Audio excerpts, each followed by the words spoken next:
According to Leo 2004, juvenile delinquency is a legal term for anyone under adult age that commits a crime.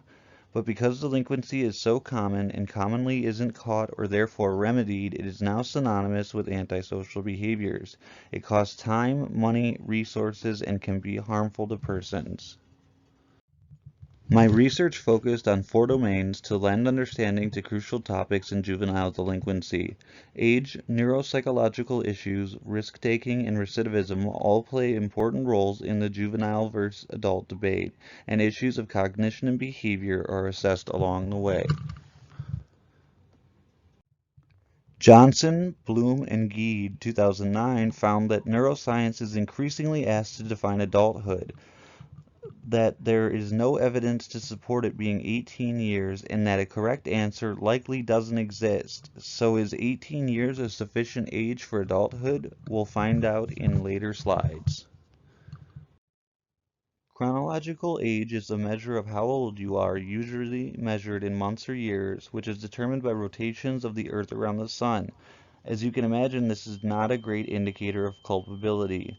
Chronological age is uncertain at best, and it is not a measure of knowledge, but a schema where knowledge functions as one of the many facets within a larger concept. The view that age equals knowledge undermines both judicial review and psychology and leads to the false belief that with age comes culpability in criminal proceedings. We all acquire knowledge, but that knowledge is specific to specified domains and is through experiential, traditional, and social learning. Aaron et al. 2009 found that all developed societies draw chronological age boundaries between minors and adults for legal purposes, like voting, driving, fighting wars, and drinking. This is why you can go to war at 18 but not legally have a drink until 21 in the US.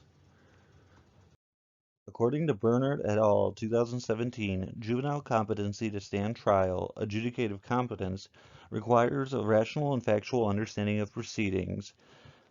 Rule 2018 noted that law is now extraordinarily complex, as you would expect from a system that requires 3 years of study to take an entrance exam.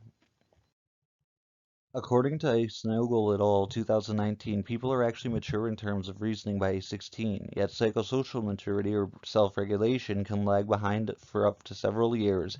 This study assessed maturity of brain function, not knowledge or when an individual understands concepts, norms, schemas, and behavior, which is complicated by individual factors. Daryl Atkins was charged with capital murder and sentenced to death, but had an IQ of just 59. The Supreme Court reversed his death sentence, and further sentences against persons with mental retardation were considered cruel and unusual punishment in the finding of Atkins versus Virginia.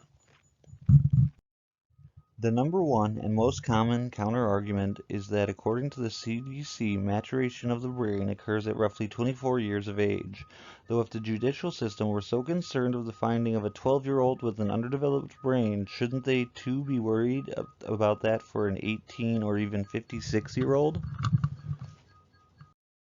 Barnard et al. 2017 explains that the major distinctions between juvenile and adult culpability are developmental immaturity and malleability, the neuroplasticity of the brain leading it to be shaped. Yet many adults are immature, and malleability is helpful in learning. So to contend that immaturity and malleability are primary distinctions between juvenile and adult seems a little, well, immature. The frontal lobe, responsible for sexual behavior, spontaneity, impulse and motor control, and memory, was found to be underdeveloped in adolescence and play a significant role in delinquent behavior. It posits time is needed to increase self-awareness of behavior and how to regulate it. Yet studies indicate that these can be aided by teachings, behavioral exercises, and support networks. Steinberg, 2008, found that adolescents are as knowledgeable and logical as those slightly older than them, but have higher rates of engaging in risky behavior than adults. This evidence suggests knowledge and logic do not account for all the risk-taking behavior of adolescents, and other variables must play crucial roles. Risk-taking largely occurs during transition from childhood to adolescence. Elkind developed two concepts to understand this phenomenon: danger and vulnerability, the distortion that dangerous scenarios will not affect them in any negative way, and personal fables, the delusional state of egocentrism that includes feelings of invincibility. Both increase willingness to engage in more risky behaviors, according to Lapsley and Hill, 2009. Recidivism in juvenile sentencing is an incredible example of the failings of the judicial system. Alper and DeRose, 2018, found 52% of released prisoners aged 24 or younger, many of whom would have been juveniles at the time of sentencing, were arrested within the first year of release, and in a 9-year period, 90% were arrested. This goes to show that sentencing does almost nothing to keep offenders from reoffending, and could even be the cause for recidivism, as social constructivists and labeling theorists would argue. Moore, Stuig, and Tangney found that stigma increased recidivism as offenders are unlikely to find jobs, housing, or be culturally accepted. Writing a paper from an oppositional standpoint to my own, I found it incredibly difficult to overcome my confirmation bias, finding only articles I agreed with. But slowly I began to see cracks in logic and found that I have not looked at all of the evidence or evaluated all the outcomes of juvenile sentencing. Once I had, my position changed.